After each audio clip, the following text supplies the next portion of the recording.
साथियों नमस्कार और स्वागत करता हूं मैं मेरे YouTube चैनल पवन खांडल होम इकोनॉमिक्स में, जिसमें मैं क्लास 11th और 12th के इकोनॉमिक्स के जो चैप्टर्स हैं उनको मैं यहाँ पढ़ाता हूं।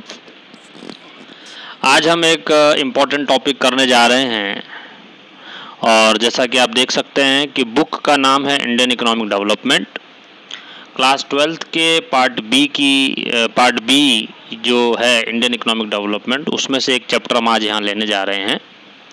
इसके पहले वाले वीडियो में मैंने इसी चैप्टर का कुछ और टॉपिक्स डिस्कस किए हैं। आज हम इस वीडियो में डिस्कस करने वाले हैं इंडियन इकोनॉमिक डेवलपमेंट के एग्रीकल्चर का जो पार्ट है, उसकी फीचर क्या हैं, प्रॉब्लम्स क्या हैं और पॉलिसीज़ क्या हैं, उन सब के बारे में हम यहाँ पर आज डिस्कशन करेंगे। तो हम शुरू करते हैं, ज़्यादा समय न लेते हुए वी स्टार्ट। और जैसा कि आप देख रहे हैं, मैं पवन खांडल पीजीटी इकोनॉमिक्स केंद्रीय विद्यालय सीकर से। तो बच्चों, सबसे पहले जो हम बात कर रहे हैं वो है इम्पोर्टेंस ऑफ एग्रीकल्चर की इन द इंडियन इकोनॉमी। आपने सुना होगा, you heard about this, that Indian economy is agricultural economics. And why we say that Indian economics is agricultural economics? There are many reasons behind this. The main reason is that still most of the people of our country are dependent on agriculture for their survival, for their occupation and for their livelihood. That's why still we say that Indian economy is based on agriculture. Although a lot of changes have been noticed and we have transformed our economy from primary to secondary, then secondary to tertiary sector, but still there is a lot of importance we can see here. The first point is, you can see that contribution to GDP. GDP, जैसा कि आप macro economics में इस concept को समझ चुके हैं, तो उसको बारे में ज़्यादा डिस्कस हम नहीं करेंगे। अब देखिए, यहाँ पर अगर एक चीज़ हम देखें कि 1950-51 में इंडिया की जो टोटल जीडीपी थी उसमें 51% कंट्रीब्यूशन किसका था? वो एग्रीकल्चर सेक्टर का था। कोई भी इकोनॉमी अगर ग्रो करती है दोस्तों, तो उसके ग्रो करने का जो क्राइटेरिया है वो ये है कि जो जीडीपी में कंट्रीब्यूशन है डिफरेंट सेक्टर्स का, और हम 3 मेन सेक्टर मानते हैं जैसा आप जानते हैं, प्राइमरी, सेकेंडरी एंड टर्शरी। तो ये माना जाता है कि अगर ये कंट्रीब्यूशन कम हो जाता है, यानी कि प्राइमरी का कंट्रीब्यूशन कम होकर के सेकेंडरी का बढ़े और फिर टर्शरी का बढ़े, तो हम कह सकते हैं कि economy is on the developing path. तो you can see here that in 1951 the contribution of agriculture in GDP was 51% and in 2018-19 it was almost 14.4%। तो ये कंट्रीब्यूशन काफ़ी कम हो गया, और ये जो कंट्रीब्यूशन कम हुआ 14.4% तक ये आ गया है। तो हम यह कह सकते हैं कि इकोनॉमी की जीडीपी में, हमारे कंट्री की जीडीपी में एग्रीकल्चर का जो कंट्रीब्यूशन है वो कम हो गया, प्रोपोर्शनेट जो कंट्रीब्यूशन है वो कम हो गया। लेकिन अगर हम 14% की भी अगर हम बात करते हैं तो बच्चों ये बहुत बड़ा अमाउंट है, क्योंकि भारत की जीडीपी बहुत बड़ी जीडीपी है। यानी कि अगर हम एक लमसम अमाउंट लें तो करीब 200 लाख करोड़ की जीडीपी हमारे देश की है, और अगर 200 लाख करोड़ में अगर हम देखें 14%, तो ये करीब 22 लाख करोड़ का बैठता है। तो इतनी बड़ी कंट्रीब्यूशन अभी भी एग्रीकल्चर का है। तो ये एक बहुत बड़ा सिग्निफिकेंट है एग्रीकल्चर का हमारे देश की इकोनॉमी के अंदर। ये एक बहुत बड़ा इम्पोर्टेंस है जिसको हम छोड़ नहीं सकते हैं, और it is very important fact to notice for the importance of agriculture that Indian economy is still based on the agriculture. The second point is supply of wage goods. अगला जो हमारा significant है या importance है वो है supply of wage goods। इसके बारे में हम थोड़ा सा यहाँ डिस्कस करते हैं। तो देखिए बच्चों की सप्लाई ऑफ वेज गुड्स का क्या मतलब है। Wage goods are the necessity of life such as wheat, rice, pulses, maize, मतलब you can say food grains and other agriculture products. These are the necessity of the life. These goods are necessity for the life. We can't survive without consumption of these goods. तो such type of goods are called wage goods also. इस तरह की जो goods हैं उनको हम wage goods भी बोलते हैं। तो जो GDP का अगर हम contribution देखें तो जो अगला कंट्रीब्यूशन जीडीपी का आता है वो ये आता है कि जीडीपी जो हमारे है वो इन वेज गुड्स की क्या करती है, सप्लाई करती है। कौन सी वेज गुड्स? जितने भी फूड ग्रेन्स हैं, तो फूड ग्रेन्स का जो फूड ग्रेन्स जो हैं उनकी सप्लाई कहाँ से होगी? एग्रीकल्चर से होगी। और पल्सेस हैं और भी चीज़ें हैं जो कि हमारे लाइफ के लिए ज़रूरी हैं, जैसे कि सॉल्ट है। तो इन सब चीज़ों को हम वेज गुड्स कहते हैं। और वेज गुड्स की जो मैक्सिमम सप्लाई है ये मैक्सिमम सप्लाई आपके एग्रीकल्चर से आती है। तो अगला जो इम्पोर्टेंस है वो एग्रीकल्चर का यही है कि ये हमें वेज गुड्स की क्या करता है, सप्लाई करता है। एग्रीकल्चर सेक्टर हमें वेज गुड्स की सप्लाई करता है, जो कि ज़्यादातर जो लोग हैं उनके जीने का एक तरह से बेस होता है, आधार होता है। नेक्स्ट अगर हम देखें इम्पोर्टेंट पॉइंट क्या है, हमारी इंपॉर्टेंस क्या है एग्रीकल्चर की, it is the source of employment. ये एक बहुत बड़ा इंपॉर्टेंस है एग्रीकल्चर का in Indian economy. That you see that in India agriculture is a significant source of employment. Over 50% of working population in India is engage in agriculture sector. लगभग 50% जनसंख्या या 50% से भी ज़्यादा जनसंख्या जो है, पॉपुलेशन जो है, they are still dependent on agriculture for their livelihood. And most of the people of our country are getting their job from agriculture. So what you can say that agriculture is a very big source of employment in our country. It is another matter that the income level is low and all that things, that is another drawback for this regard. But what can you say here, that agriculture provides employment to lot of people. So this is another importance of agriculture. Then you say supply of raw material. Still the agriculture is a big source of supply of raw material for the industries, right? Raw material like जैसे cotton हुआ for the textile industry, seeds for the oil industry, sugar cane for the sugar mills. So these are the main you can say raw material for the industries, and these raw material are supplied through the agriculture. So what can we say is the supplier of a raw material agriculture sector is of a primary significance for the growth of the industrial sector in the economy. What you can say here that agriculture is here we can say it is the primary significance of agriculture, primary significance. And now how this primary significance, or primary significance in what? Primary significance in industrial growth, in industrial growth. And how it is primary significance in industrial growth? Because agriculture is providing raw material to industry. That's why we say that it is a primary significance of the agriculture, that it provides the raw material for the industries. The next one is, the next importance of agriculture is source of demand for the industrial good. Source for demand of the industrial goods.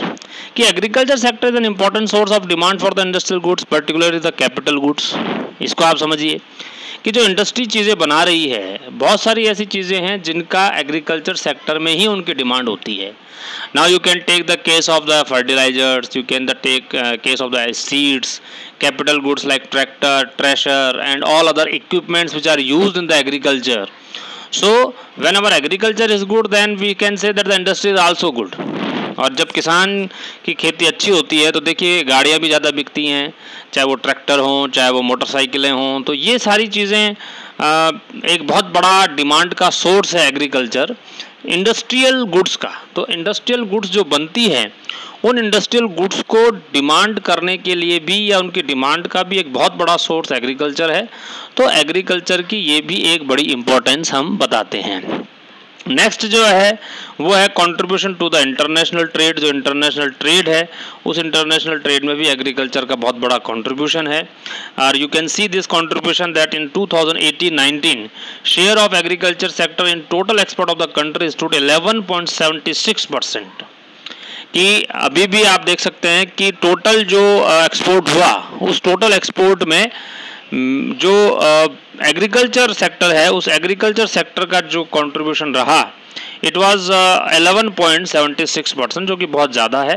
क्या क्या चीज़ें हम export करते हैं, जैसे कि T है, आपका जूट है, आपका कॉफ़ी है ना, और टोबैको है, ये बहुत सारे और भी आप बहुत सारे आइटम देख सकते हैं, मसाले हैं, कॉफ़ी है, स्पाइसेस हैं, ये सब चीज़ें हम बरसों से और कई सालों से हमारे ट्रेडिशनल एक्सपोर्ट्स ये हैं, तो अभी भी ये बने हुए हैं। तो ये एक बहुत बड़ा रोल है एग्रीकल्चर का in the economy. It is the importance of agriculture in the economy we can say. The next one is another जो फीचर्स हैं, you can see the some more features about the importance of agriculture. जैसे contribution to domestic trade. अब केवल international trade में ही agriculture का role नहीं है, जो डोमेस्टिक ट्रेड है उसमें भी एग्रीकल्चर का बहुत बड़ा रोल है। Agriculture also plays a significant role in the country's domestic trade. This is borne out by the fact that huge expenditure in India is incurred on the purchase of farm products needed by more than 1 billion people in the country. You can see, you can understand this thing is that in that case that most of the people they spend most of the part of their income, they spend most of their part of the income on agriculture products. ज़्यादातर जो हिंदुस्तान के लोग हैं, क्योंकि जहाँ भारत में गरीबी ज़्यादा है, तो गरीबी ज़्यादा होने की वजह से वो अपनी इनकम का एक बहुत बड़ा पार्ट जो है वो किस पे स्पेंड करते हैं, वो स्पेंड करते हैं एग्रीकल्चर प्रोडक्ट्स पर। तो अब अगर एग्रीकल्चर प्रोडक्ट्स पर अगर वो इसको स्पेंड करते हैं, इसका मतलब ये हो गया कि डोमेस्टिक ट्रेड में भी एग्रीकल्चर का एक बहुत बड़ा रोल है। तो contribution to domestic trade, that is another importance of agriculture in our economy. Next is support to the transport industry. अब देखिए मंडियों में सामान आता है ना, और एक जगह से दूसरी जगह पर जो एग्रीकल्चर प्रोडक्ट्स हैं वो बहुत बहुत बिग क्वांटिटी में उनका कैरियर होता है। तो ये it is a big support for the transport industry, और we can say it is a crucial support to the transport industry. Both railways and roadways are the bulk carrier of the farm products. जो farm products हैं वो railway भी लेके जाता है, transports के through भी जाता है, तो ये उनके लिए एक तरह से एक हम कह सकते हैं कि बिग सपोर्ट है for the transport industry. And at the last, what can we say? That is about the wealth of the nation. That a significant component of the country's wealth belong to agriculture sector. We can say that wealth of nation belongs to the development of agriculture. अगर हमारा agriculture सही है, अगर उसकी अच्छी growth हो रही है, तो आप समझ लिए कि समझ सकते हैं कि कंट्री का जो वेल्थ है, नेशन का जो वेल्थ है वो अच्छा होगा, it would be good.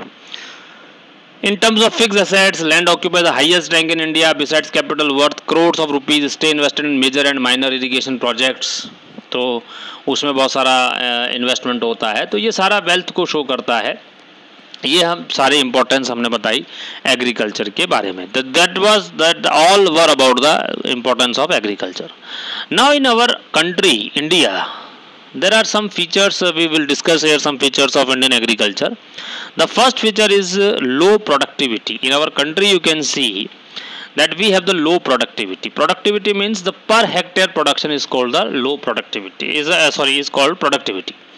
Productivity का मतलब क्या है कि एक हेक्टेयर जो लैंड है उसमें जितना प्रोडक्शन होता है उसको हम क्या कहते हैं, उसी को हम क्या कहते हैं, उसी को हम कहते हैं प्रोडक्टिविटी।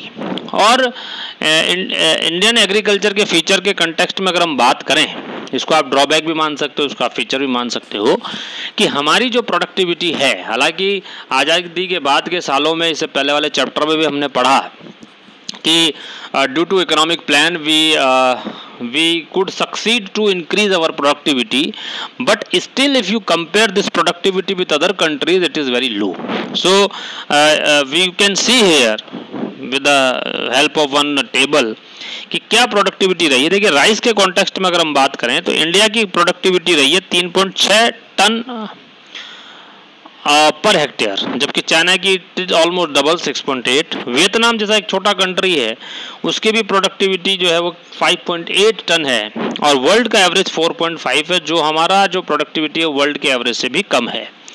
अगर हम वीट के कंटेक्स्ट में बात करें तो इंडिया की 3.1 टन है पर हेक्टेयर, चाइना के 6.5 है, again double almost. United kingdom के आप देखोगे वो हमारे से 3 गुना है 9.0 और वर्ल्ड एवरेज हम लगभग बराबर हैं बट फिर भी उससे कम है, वर्ल्ड का एवरेज 3.3 का है। तो आप यहाँ देख सकते हैं कि हमारी प्रोडक्टिविटी वीट के मामले में भी कम है। मेज़ के मामले में देखें तो इंडिया की है 2.6, चाइना की अगेन 5.8, यूएसए के आप देखिए 10.7, हमारी इससे लगभग 5 गुना ज़्यादा प्रोडक्टिविटी है अमेरिका की और वर्ल्ड एवरेज भी हमसे डबल है 5.6 इन द कंटेक्स्ट ऑफ मेज, यानी कि मक्का के संदर्भ में अगर हम देखें तो our productivity is very low. So this is the feature of our agriculture, that our productivity is low. The another feature we see that is the disguised unemployment. ये एक और हम यहाँ टॉपिक डिस्कस करेंगे कि डिस्गाइज्ड अनएम्प्लॉयमेंट हमारे agriculture की एक खास बात है, डिस्गाइज्ड अनएम्प्लॉयमेंट। अब डिस्गाइज्ड अनएम्प्लॉयमेंट क्या होती है आप समझ सकते हैं। There are different types of unemployment and this disguised unemployment is found only in the agriculture sector. And that means the marginal production for the person is zero in this case, and very simple that suppose in the farm only 4 persons are required, but in that farm 6 person or 8 person are working. So the remaining 4 or 2 persons, their marginal productivity is zero and they are looked that they are working something, but indeed they are not working, और वस्तुतः वो क्या है, बेरोजगार हैं, क्योंकि उनका output में कोई प्रोडक्ट कंट्रीब्यूशन नहीं है। कहने का मतलब ये है कि एग्रीकल्चर सेक्टर का एक बड़ा फीचर हमारे कंट्री में है, वो है डिसगाइज्ड अनएम्प्लॉयमेंट का, that is about the disguised unemployment. तो अब ये एग्रीकल्चर सेक्टर में पाया जाता है, this is found in agriculture because you see that when more person are engaged in the agriculture activity in comparison required person, that is a disguised unemployment, और ये एक बहुत बड़ा करेक्टरिस्टिक है इंडियन एग्रीकल्चर का। नेक्स्ट अगर हम देखें the another thing is next is dependence on rainfall. हमारी जो एग्रीकल्चर है वो आज भी रेनफॉल पर डिपेंडेंट है और some time it is said that the Indian agriculture is a gambling of monsoon, कि ये मानसून का जुआ है। If you have the good rainfall means good crop and if you have bad rainfall means bad crop.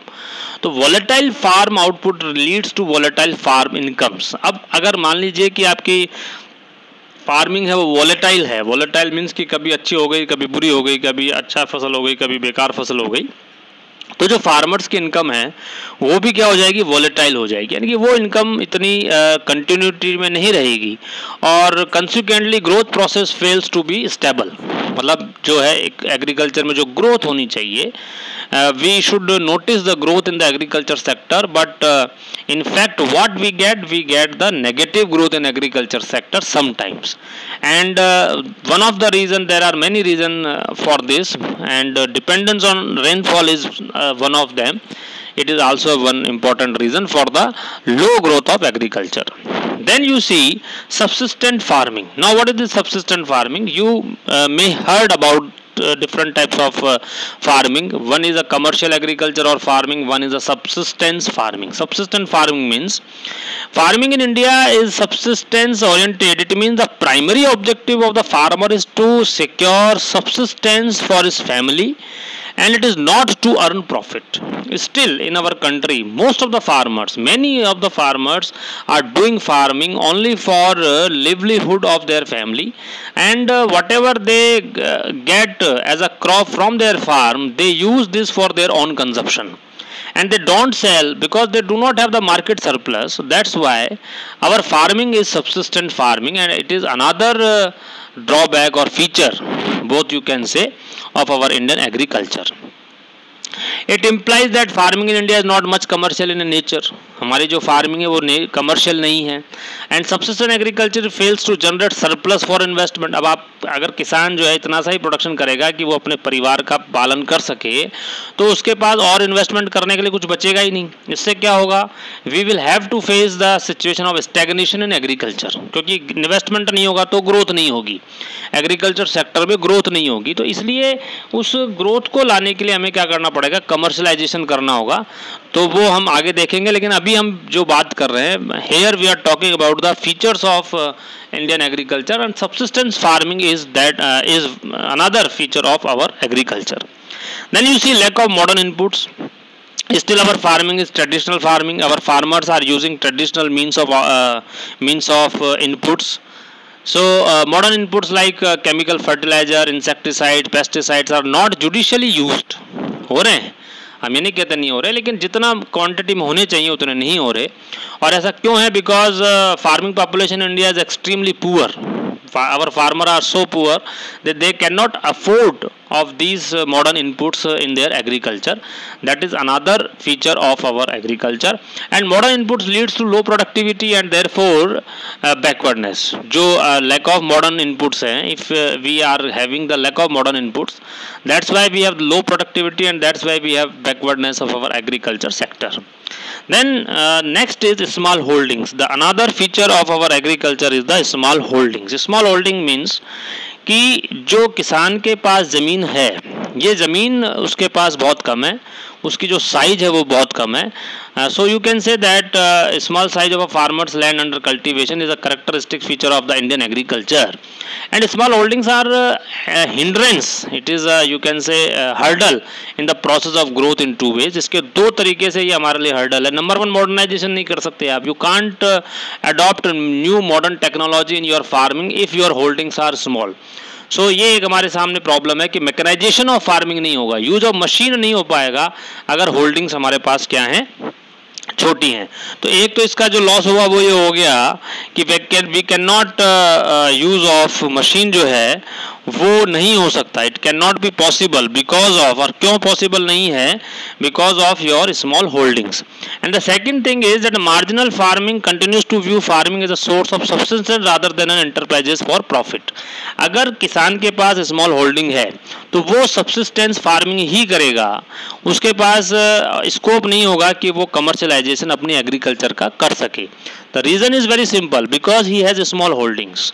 तो उसकी farming सिर्फ क्या होगी, सब्सिस्टेंस फार्मिंग होगी, कि वो अपने उस फार्मिंग से सिर्फ अपना जो what can be say that he can make the survival situation for his family, and he cannot do commercial farming because the small holdings are very small.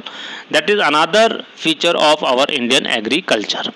The next feature is primitive technology. Now what is this primitive technology? See here, primitive technology means कि bulk of the farms in India are small in size and bulk of the farming population is poor. So the use of primitive technology becomes inevitable. There are plenty of instances where bulls plow the fields rather than the tractors. इसका सीधा सा मतलब है कि हमारे country में अभी भी जो टेक्नोलॉजी है, टेक्नोलॉजी ऑफ फार्मिंग जो है वो बहुत बैकवर्ड है. और उसके पीछे रीज़न ये है कि किसान गरीब है, उसकी होल्डिंग्स छोटी हैं, है ना, वो अशिक्षित भी है, is not well educated. So all due to all this reason we are not using advance technology in our agriculture. So these are you can say what these are the features of our agriculture. Now the next is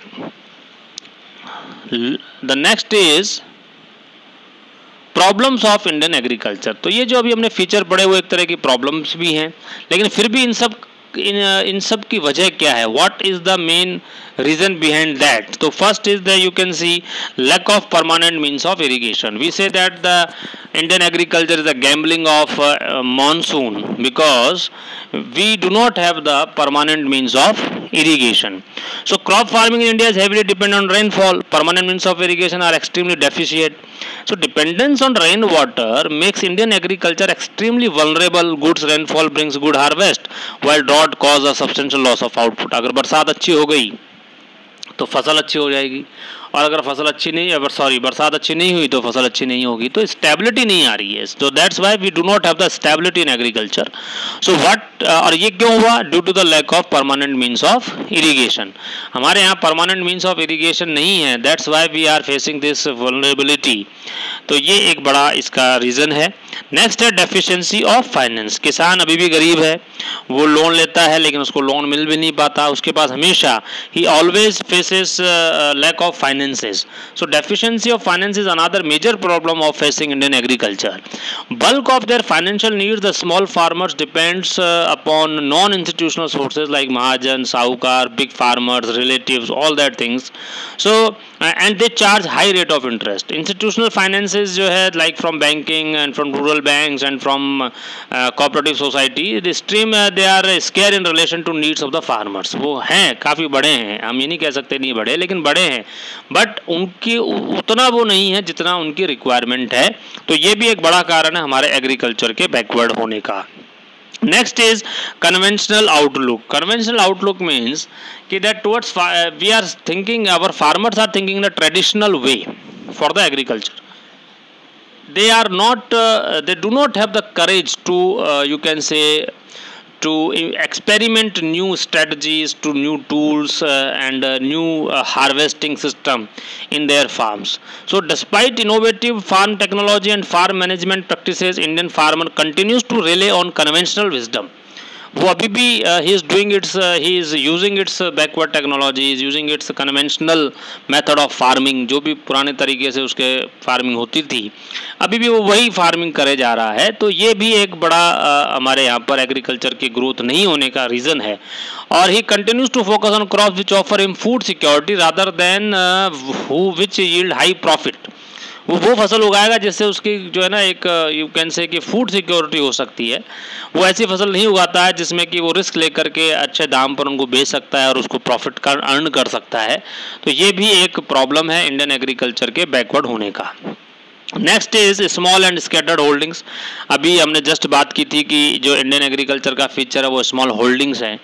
small holding होने के साथ साथ वो scattered भी हैं। Scattered holdings का मतलब हो गया कि कोई फार्मर है, उसका छोटा एक खेत ज़मीन का एक हिस्सा उसके गांव के एक इलाके में एक एरिया में है और उतना ही या उससे छोटा या उसके बराबर सा ही दूसरा छोटा एक हिस्सा दूसरे एरिया में है। तो एक तो उसकी होल्डिंग्स स्मॉल है और स्मॉल होने के साथ साथ जितना भी उसका छोटा खेत है वो भी 2-3 जगहों पर उसकी ज़मीन है, तो उसको वो प्रॉपर तरीके से he can not use. That is another you can say problem of our Indian agriculture. Then exploitative agrarian relations है स्टिल, जो टिनर्स और हम बात करते हैं refer to business relation between the landlords and tillers.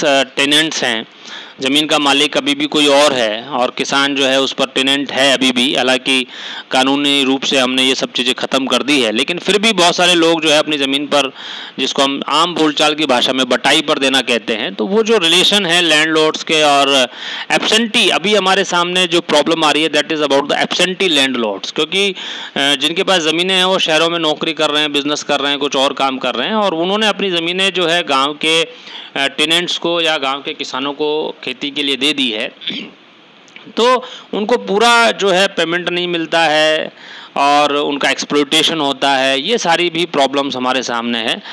That is another problem of our agriculture.